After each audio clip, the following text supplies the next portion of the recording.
I'm just not, there you go. So I'm not just spilling out things.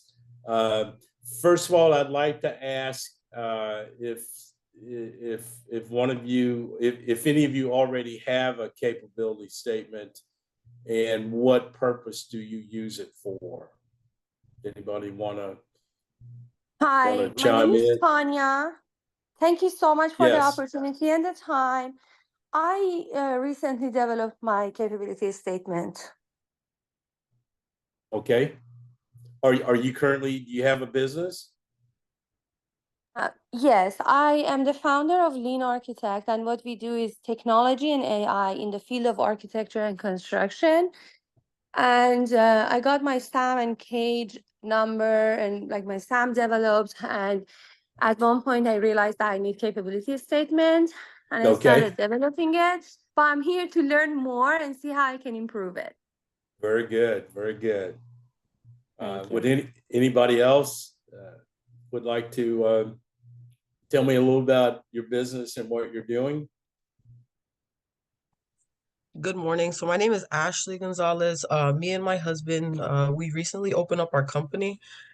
So we do structural work. He's done quite a few jobs, and I know a capability statement is something that would help with government contracting. We're kind of more in commercial side, so it's kind of something we want to dive in, and I wanted to kind of find the correct way of doing it with expertise help. Very good. Very good. All right. Anyone else? Ms. Herrera? Okay, good. So before we kind of get into the technical aspects of capability statements, I'd like to kind of tell a little bit of an anecdotal story. I've got, of course, like I said, I retired from UT Arlington, and I'm a consultant to the Small Business Development Center downtown Dallas, Bill Priest. And I currently have a client that we have, when I first came on board with them, they had about 6 different NAICS codes, and we had everything pretty much on one capability statement. So I thought it would be best if we come up with a capability statement for each NAICS code. Now, I wanted to make sure, and we'll get into this, the difference, between a NAICS code and of course a product service code. But a NAICS code pretty well represents the industry that you're in. And then, of course, product service codes are classifications of the products that the government, the federal government especially, buys. But anyway, so what we did, we figured out that each one of those NAICS codes has different customers. So we decided to come up with a capability statement for each NAICS code, and then market the capability statement to a targeted group of people that have, say, issued contracts before under that NAICS code. And the idea there was that the company that you're sending it to, the contracting people, that they would have a much, they would be more familiar with the products that you're offering than of course, if it's just across the board statement. So we've had some pretty good progress with that. We have, I've been able to identify about 200 federal employees in different agencies that have bought the products before under the NAICS codes. And so the goal now is to do a business development outreach to each of those defined or targeted customers. Now, when you get into government contracting, especially on the federal side, your target audience is very key, because you want to make sure that, the government, the federal government especially, is so big, you could spend just all of your effort trying to figure out, well, where do I go? What do I do? So I've been a proponent of targeting your capabilities, narrowing your capabilities down, and then finding people within the government space that have bought that product before. Now, what's so when we talk about the purpose of a capability statement, it kind of says, and we'll get into that when I open up the PDF, but it just basically says, I want you to know what I do. And I want the contracting officer, the small business person, the program manager in each of the agencies that we've decided to do business with know what my company does. And we do it in a 30-second, what I call elevator speech. So our capability statements today that we're going to discuss are geared toward what we call door openers. It's just enough information for somebody to read and understand what you do, and then you're able to and then you've got a lot of information on your capability statement. And if they want more information, they can go to your website, they can go to your LinkedIn page, they can go to all the different things that you've listed on your capability statement. But it's a marketing tool, so keep that in mind. It's a targeted marketing tool that you would use either in some sort of business development activity. Okay, so let's see if we can make this happen. Okay, page 2. Okay, good. So what we're going to talk about, the agenda today, is what is a capability statement. Number 2, we want to review a federal agency requirement. We want to look at the template that we'll have, and then answer any questions that you might have. Okay, so a capability statement, what is it? It's in its simplest form, a capability statement is a promotional or marketing statement about your business and its capabilities and skills that advertises who you are and what you do. However, the capability statement must be tailored to the audience, the government buyer or prime contractor. A lot of times companies will come up with a generic capability statement, a one-pager, and they may have 3 or 4 different or 5 or 6 different NAICS codes that they want to do business in or have done business in those categories. So I think it's important that you tailor your capability statement to the target audience. You have much better receptions. People will feel like, oh, okay, they understand. They're taking the time to understand what keeps us up at night, and they're presenting themselves as a solution to the problems or opportunities that we have available for small business. By the way, too, capability statements are really important if you have what we call a socioeconomic certification.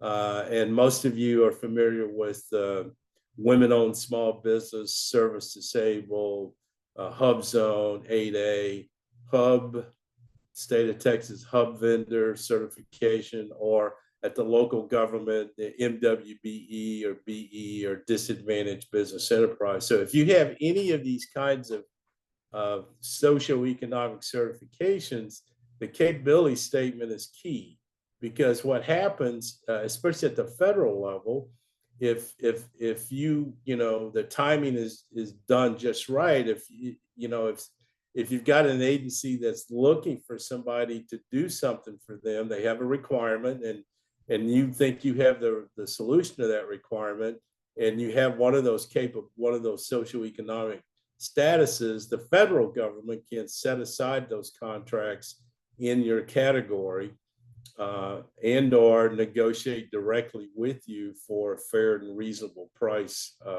contract. We only see that at the federal level, because at the state and local governments, the MWBE or the socioeconomic certifications are more on a subcontracting basis, where if a prime contractor wins a contract from the city of Dallas or the state of Texas or UT Arlington or any state or local government entity, then the prime is obligated to do business with those as subcontractors that have those socioeconomic certification. So the capability statement is a great way to get the word out about who you are and what you do. Successful firms use capability statements for several purposes. It's required in government registration processes, a door opener to new agencies, proof of qualifications, and proof of past performance. Now, we want to do all this on one page because we think people only have about 30 seconds to view your capability statement. So, and for those of you that, think in long sentences and paragraphs and you write that way, a capability statement is more of a bullet point, real short, right, succinct, right to the point. So that is what a capability statement is. And by the way, too, everybody has their own view of what should be in the capability statement. I just have a view that I've used over the years. If you go on the internet or any YouTube or any of the social media sites, you'll see how different things that people have suggested the way a capability statement should look like. If you're at the point where you're trying to target a particular agency, you do the capability statement the way they want it.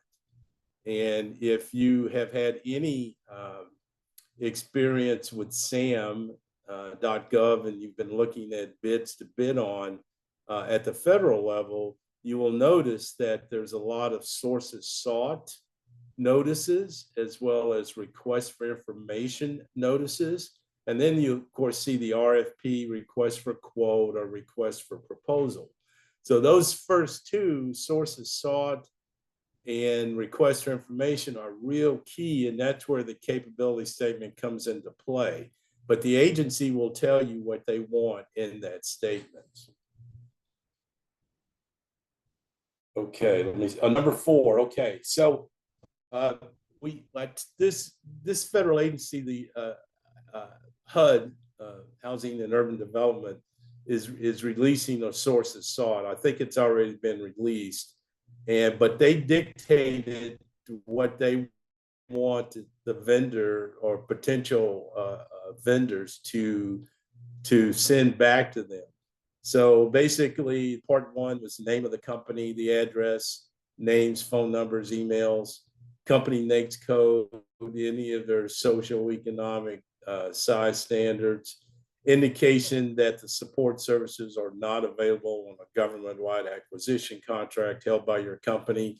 In this particular case, HUD, some of you may be familiar with GSA schedules and government-wide acquisition contracts, and this is getting a little deep in the woods, but in this case, HUD wanted to make sure that whatever you offer is not under those, what I call IDIQ contracts. Number 6, a list of current past projects similar in nature to this requirement that you've executed. And number 7, a list of any questions you would likely to ask if the requirement attached was included, like in a statement of work and so on. So HUD says, we have a problem. We want to go out there and find out who's out there that can help us solve that problem. So let's put out a source of sought, and they're indicating exactly what they want the vendor to come back to. So on part 2 of that request, here's where you get into corporate capabilities and approaches. Can you describe your approach to develop a detailed project plan within a specified timeline? Now here, the agency itself is saying what they want the vendors to come back at. And if you can't meet any of these 1 through 11 points, then they'll consider your response to their RFI unresponsive because it didn't meet their current needs. Now, a lot of the capability statements can be used initially to get to this point. In other words, your first pass at a capability statement is to let as many agencies know what you do. And then once you've been able to identify at least some key agencies or customers that you want to do business with, then you start to fine tune the content of the capability statement that meets their needs in particular. Can you describe the approach that you would use? Do you intend to structure your management team for this project? What strategies do you propose for effective communication? Can you provide examples of strategies that you've implemented? So this response from HUD is more tailored to their specific needs. So what we're going to talk about today is more of a general door opener type of capability statement that hopefully gets you to this point with a particular agency. Okay. Sorry for so let's look at the template that we've got, and I want to point some things out to you that the template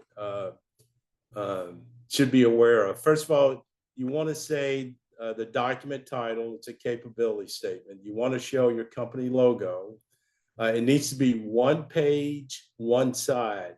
Use the back side if necessary, but I strongly advise you use one page as you're putting together your capability document. We want to keep the file size under 1 megabyte because we want to make sure that first of all, I don't recommend you do unsolicited capability statement email blast. That's the worst thing you could do. So you always want to make sure that the information in the capability statement is under 1 megabyte, because you want it to be able to go through the spam controls that agencies use. They get so much email, they get so many unsolicited capability statements that, if it's of a certain size, it won't even make it through and the agency will kick it back. So we want to make, you want to make sure that you keep it under that 1 megabyte size. We want to, you want to tailor to specific agency, prime, or opportunity. So when you put the content together of your capability statement, focus the content on the customer and what the customer is trying to do, which then requires that you do a little homework on your end. So, you're an architecture firm and you provide, certain resources and capabilities, and you want to market to other architecture firms, then what keeps them up at night. You have a really good idea. So as you're putting together your content, you're able to use the language that they're most familiar with. I think this is very important because remember, you only got 30 seconds for people to read this. So if they can't figure out what you do in 30 seconds, then they'll move on to the next customer. Readers will visit the website to get more detailed information. And of course, you want to use short sentences, keywords, and whole pages. If a lot of times people, when I see capability statements, they'll use paragraphs to describe what they do. Well, paragraph is too long. If it's more than 1 sentence or 2 sentences, you say more than you really should say, and it's not relevant to what they're trying to get. The other thing that's important is to understand past performance versus past experience. There's a distinction between whether you have the experience to perform on a job, and then how well did you perform on that work. So when we talked about our template, I would always recommend you list at least 2 jobs that you have performed on and you have experience in the capability statement itself. And those are real short, right to the point, might list some references and so on. but you want to make the distinction between performance and experience. So, you know, if you're a startup, you don't have the past performance that you would have if you've been in business for, say, a year or two, where you've already got customers and you're working with them. When it gets to a startup situation, the wording kind of changes a little bit, and it makes it a little bit more difficult to do at least federal contracting because of that issue of past performance and experience. The third thing is you want to make sure that your capability statement is uploaded to your SBA profile, what I call DS, Dynamic Small Business Search.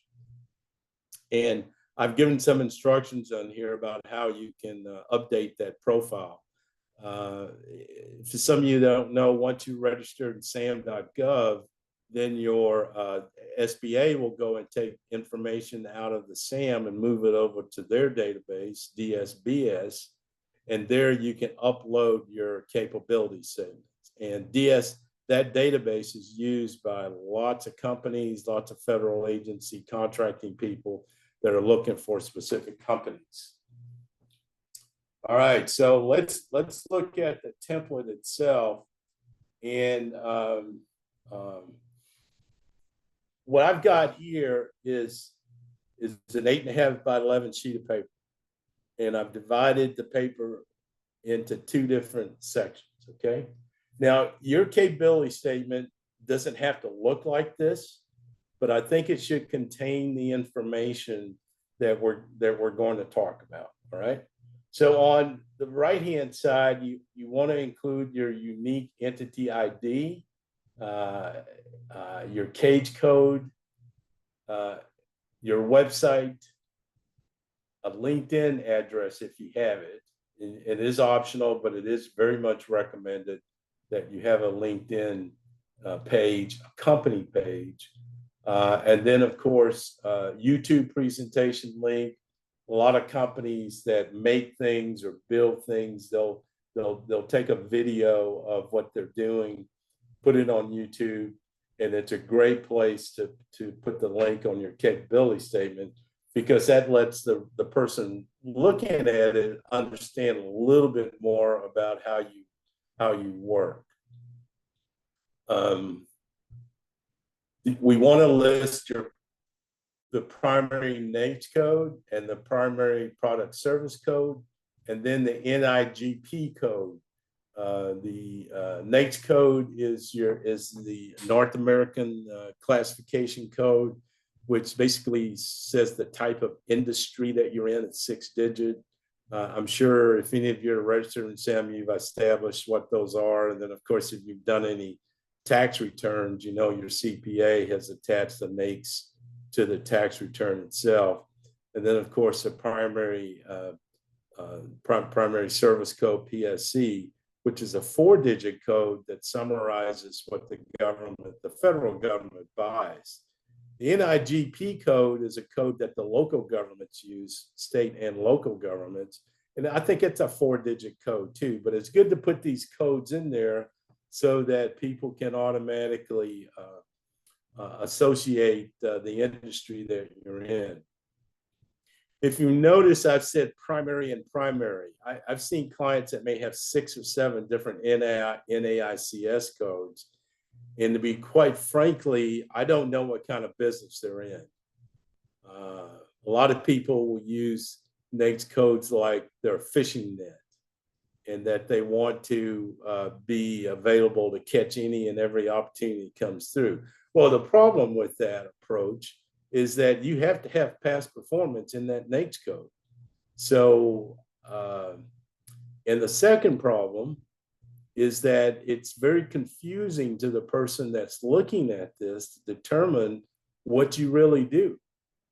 So that's why I recommend that you limit, especially on your door opener phase or when you're trying to get new business, that you limit the NAICS codes to the primary code that you develop. And then, of course, if you've got other NAICS codes that you work in, you can prove that you've had past performance in, you might want to consider a separate capability statement specifically for that code itself. The year business started, that's important. Startups, like I said, have a little bit more difficulty on the federal contracting side. But because usually contracting federal people like to issue contracts to companies that have been in business for at least a year and or have a good track record. At the state and local governments, it might be a little bit more relaxed based on your resume and the expertise that they're looking for. Social economic certifications here, you would list at least at the federal side of things what your federal certification is, and then if you happen to use this template for local governments, then you want to make sure you use, the certifications issued by North Central Texas Certification Agency or some of the other agencies that have those certifications, at least at the local level. You want to put in your bonding and insurance, especially if you're in construction or in jobs that require bonds, that you immediately point out what your limit is, your maximum amount, and then of course everybody has some sort of workman's comp, some sort of insurance.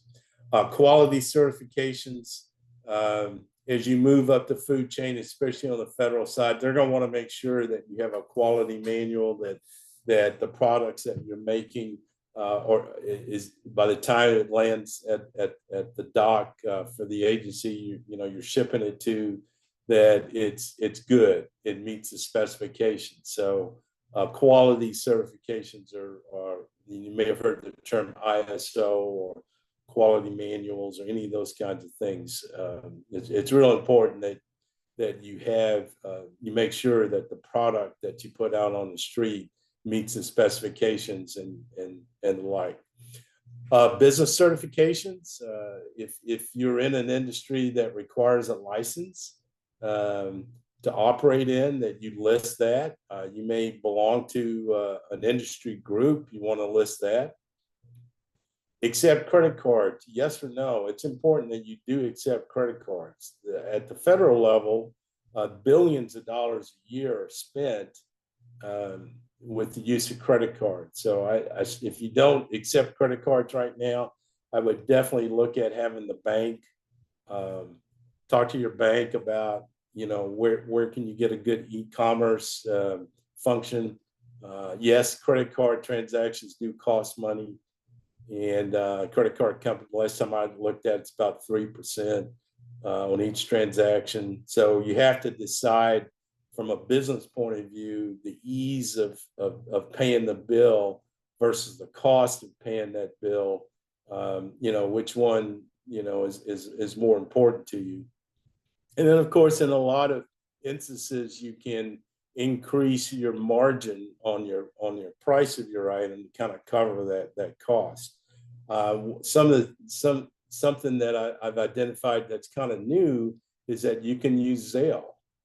Zelle now provides a service where you can not only send money directly to an individual, but you can send money to a company using Zelle.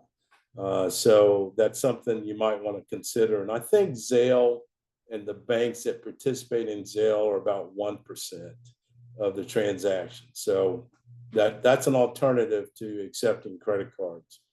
But in this case, since we're kind of targeting governments, they usually use a government credit card.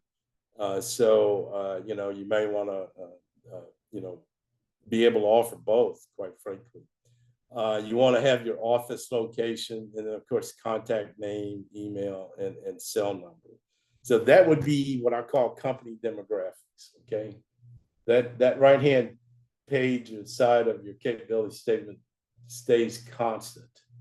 And yeah, you may update it, you may change it a little bit, but it stays pretty constant across the board for a period of time.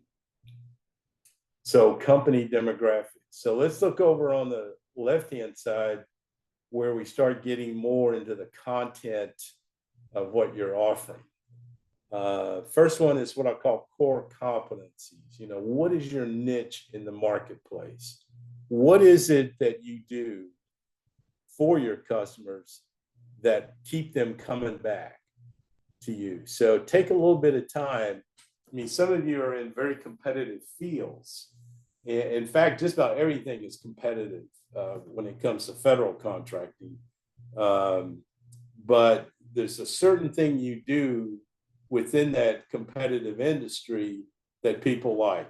So you'll want to take a little bit of time to think about that, but that becomes your key point as to why a contracting person should do business with you.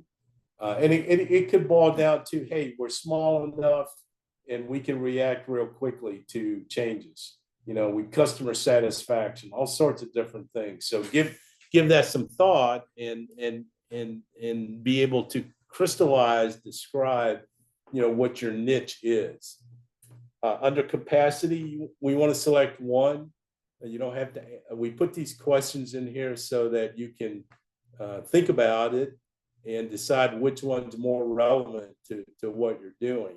You know, what is your ability to manage projects? I mean, if you're, once again, you know, engineering architecture firm, usually those firms are set up where, you know, you can maybe manage multiple projects at one time, especially if you have enough staff, or you may be a single person, but you may have 1099s, you know, other consultants that you can utilize if you get a big job.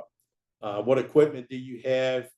There may be certain things that you have that maybe your competition doesn't have, and it's and the person reading this is, oh yeah, I know about that equipment. That's something real important. And by the way, and we didn't talk about this yet, but in your dynamic small business search profile, the SBA profile, you do have the opportunity to talk about your capacity and the type of things you offer, and capability narrative is what they call it. And we can definitely point some things out on that. I reviewed a lot of capability narratives and SBA profiles. So we got some good thoughts about that. How do you finance your projects? There's a good possibility that depending on the size of the government contract you go after, they, you know, before it's awarded to you, they may want to know your financial statements. They may want to know, you know, can you finance this job? Do you have enough cash flow? And so on. So I would be prepared. To answer that question if it comes up.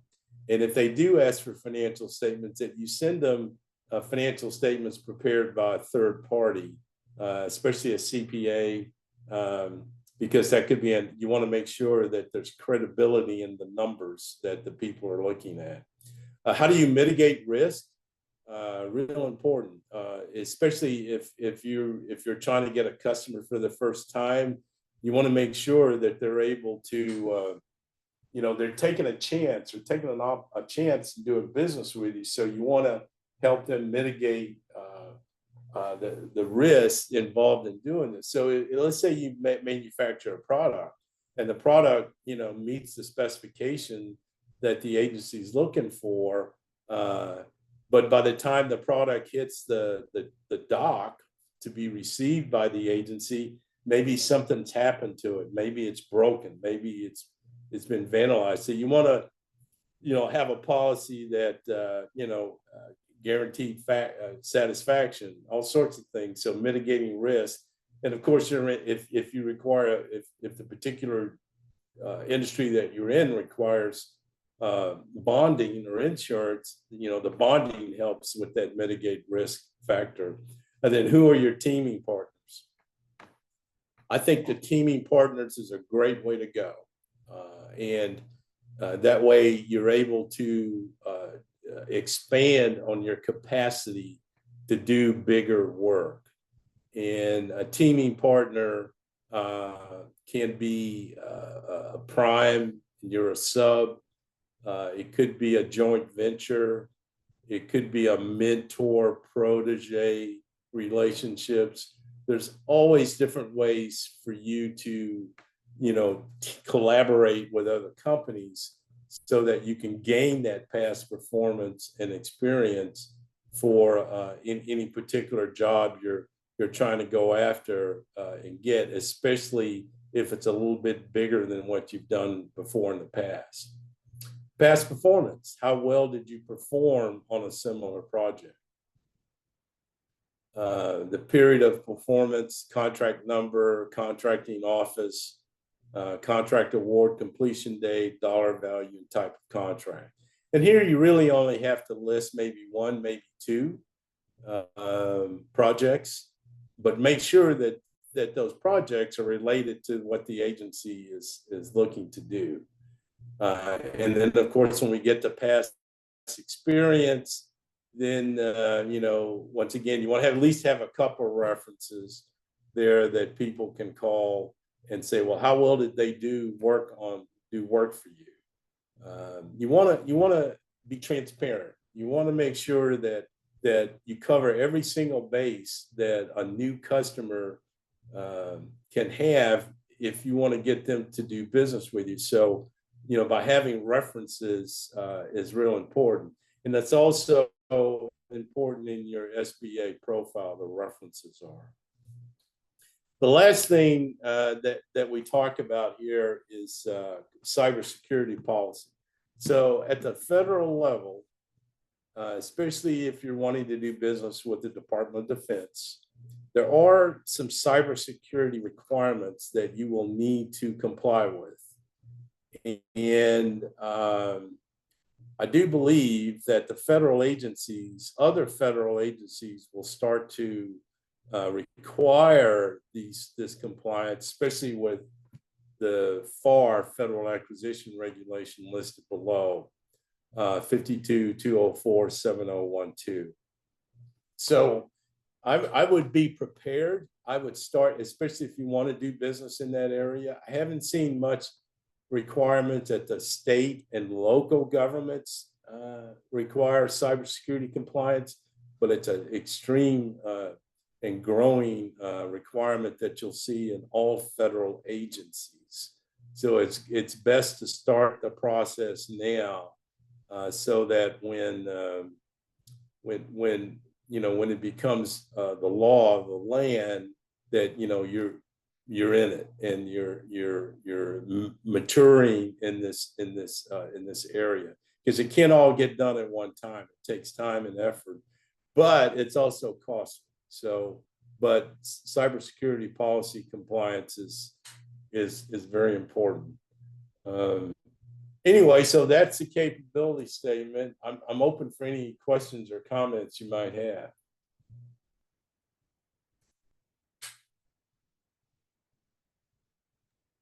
I guess I'll go first. I have a question. So in regards to, I don't know if this will fall in the partnership part, or I'm trying to figure out where would this go best, just for when I create my capability statement.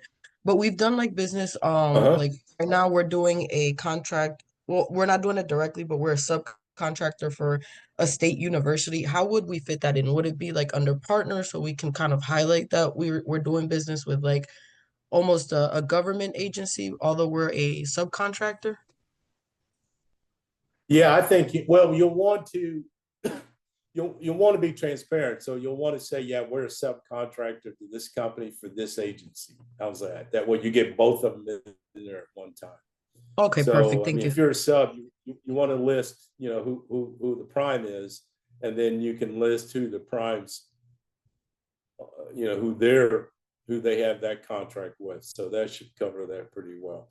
But obviously the prime is going to be the one that you'll have the performance rating or past experience with directly. Thank you. Mm-hmm. By the way, too, if you don't have one, or you already have one, you want to take a stab at it, I'll be glad to review them for you, give you some feedback on it. We'll just go back through the SBDC and request some assistance, and I'll be very happy to to give you some feedback on it. That would be great. How can we like do we email it to you, or how do we do that through SBDC? Within Well, the the way it's, go ahead. go ahead, Regina. No, you go ahead, Greg.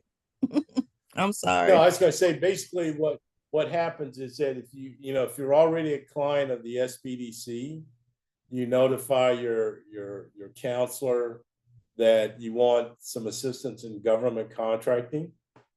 And then the Katrina, who will then notify me that this client needs some assistance, and you're already in the system. So I'll have your contact information, and I'll give you a call. We'll set up some time, and we can do it that way. But we want to work everything through the Small Business Development Center. Sure, that would be great. I have two questions if you have time. Sure. So regarding the previous experiences, if it's a startup, but we have experiences, like the members of the company have experiences, can we, can we address that? Can we say that the member has the experience? Okay, it's two things. One, if you get a contract, the contract is made out to the company, not to the individuals in the company. So the top priority is that the company has experience in doing whatever it is that you want to do. Okay. Now, if you're a startup, you're just getting started, I think what you can say, and you want to be transparent across the board. So you can use the resumes of your key people. Is it technically part of a capability statement? It could be, but you definitely want to be able to send that information to the right people that you want to do business with. So, and quite frankly, the decision to do business with you is really up to the contracting people. So they may decide that, okay, this company just got started, but hey, the 3 or 4 people involved in this have AI experience. They've developed AI software. I mean, it's very specialized kind of resume information, and I think that'll be, it's up, like I said, it's up to the contracting people, but that should be okay. Especially, but the key thing is that you're being transparent with them. Said, hey, we're all, we have this expertise, we put it together, we've got this team. That's where the teaming partners kind of come in.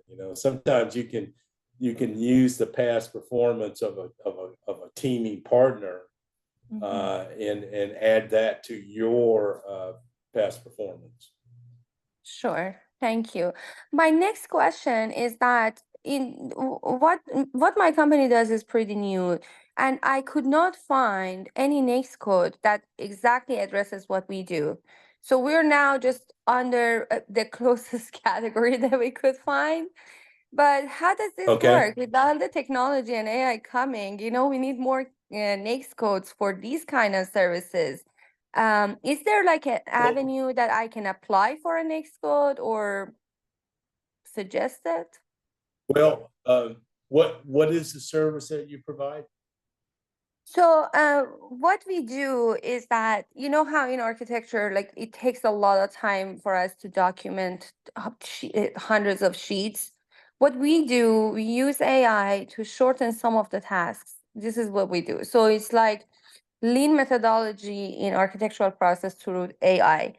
And now currently we are under 5413110, which is architectural services. So, MEP, and we are all like on one category, and then BEAM is under one category, but what we do is different.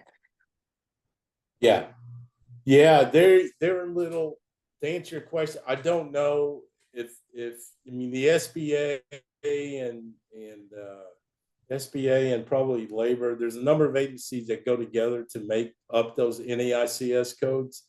And obviously they're a little bit behind on the technology kind of stuff. So I think you get as close as you can. Now, when you're looking for NAICS codes, where do you go to find the appropriate NAICS code? So my consultant from SBDC, from Cross Timber, from Lift Fund, we all look for it everywhere. And the closest we could find was that type of agreement. Yeah, sure. Did you go to the Census Bureau site? Yes, they did. I didn't know about it, but they did, yes. Yeah, good. I think you're just going to have to get as close as you can. Sometimes the product service codes, if you have a combination of both the NAICS code and the product service code, that may define it a little better. But when it comes to the high technology, the AI stuff, you know, you got to get as close as you can. But then that's where your capability statement can deep dive, or your website can deep dive into what you do in that industry. So yeah. Thank you. Yeah, they're a little slow. They haven't caught up there. But you kind of like, one other thing too you can do, when you go to sam.gov and you search for contract opportunities, have you done that before? Search for contract opportunities? Yes. Good. You can put in keywords and put in a combination of AI assisted learning or something. Yeah, I did. I did that one. Good. So that if anything comes up, you can see at least what NAICS code and what product service code the contracting people use to describe their RFP. So sure. Thank you so much. Yeah. Any other questions or comments?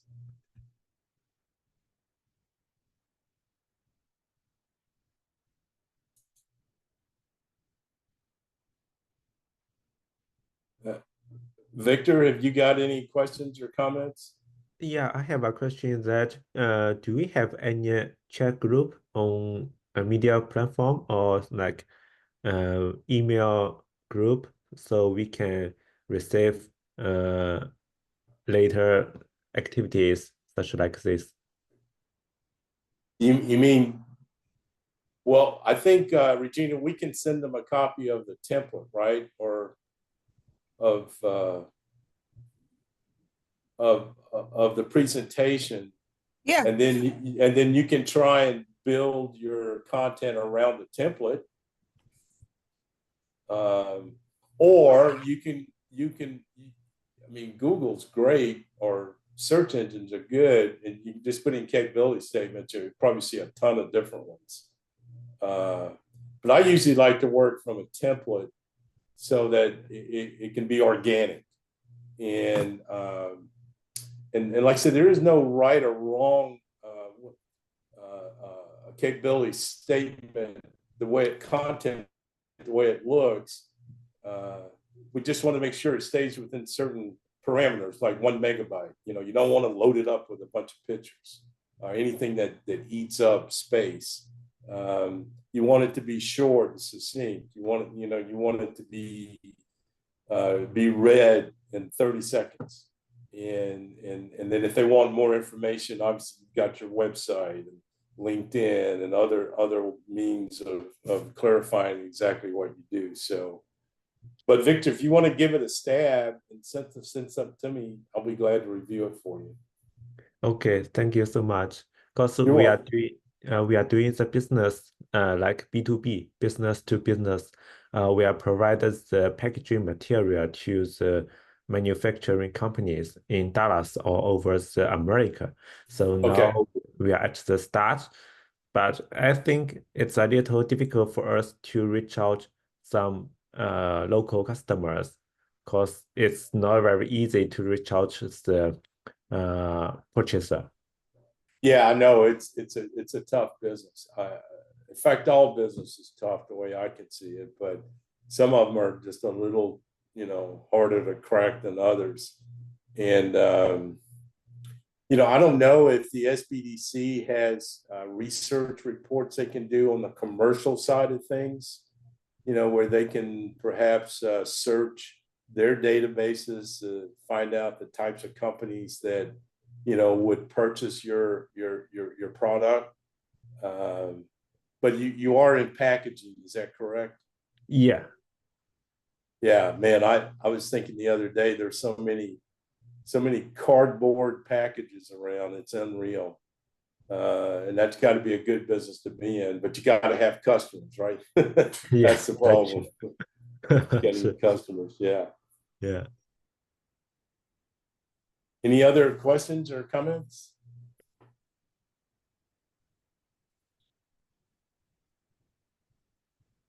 Capability statements are real important, and I hope you can spend a little bit of time trying to figure. And by the way, they evolve.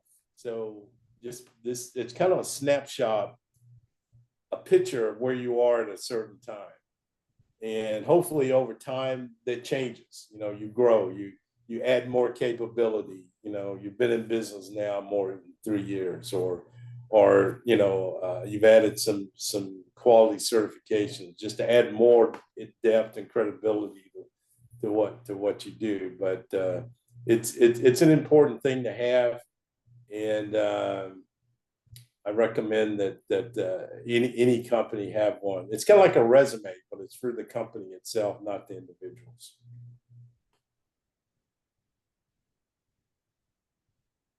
Okay, any other comments or anything? I just wanted to thank you for all the information and time and giving us the opportunity to learn. Well, thank you very much. I appreciate that. And that's what we're here to do. So feel free to utilize it. And did you say you're also involved with the Apex too?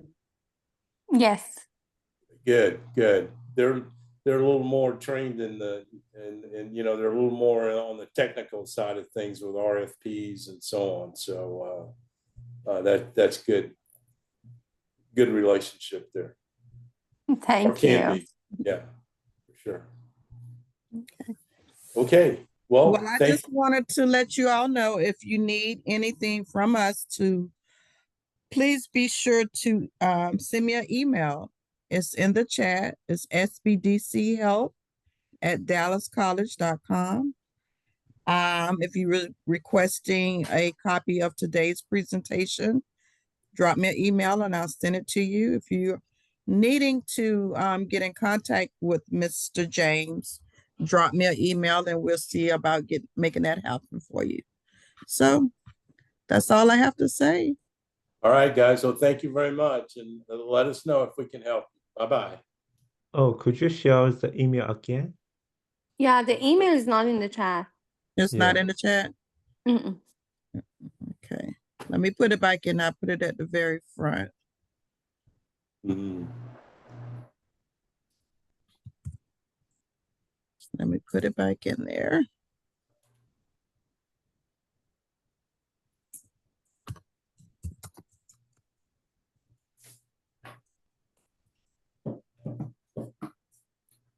Oh, okay. Great. Thank you. Thank you. You're welcome. Bye-bye. Bye-bye. Bye. Bye.